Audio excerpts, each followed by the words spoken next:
ويوقفه بين يديه ويقول له: عبدي، أتذكر يوم كذا ساعة كذا، يوم أن أغلقت على نفسك الأبواب واستترت من أعين خلقي واستحييت من نظرهم إليك وواجهتني بما لا يرضيني من العمل؟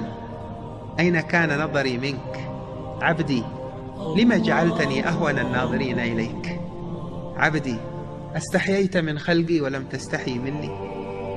عندما يوقفني بين يديه ويقول لي: عبدي، أوجدتك من العدم وأفضت عليك النعم، أكرمتك بلا إله إلا الله، نشأت عليها، تدهدهك عليها أمك وترضعك عليها وتفتقت مداركك عليها، ثم نشأت وقمت متقويا مستقويا بما أعطيتك من نعم وبما أودعتك من خيرات، واشترأت على مخالفتي.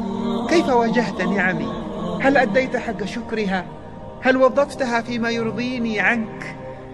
هل طلبت قربي في هذه الأيام التي أبحتها لك؟ جاء في بعض الروايات أن الملك يستأذن المولى بكتابة المعصية فيقول له الله تعالى: تمهل، لعل عبدي أن يتوب، لعل عبدي أن يرجع ويتوب، لعل عبدي أن يتوب.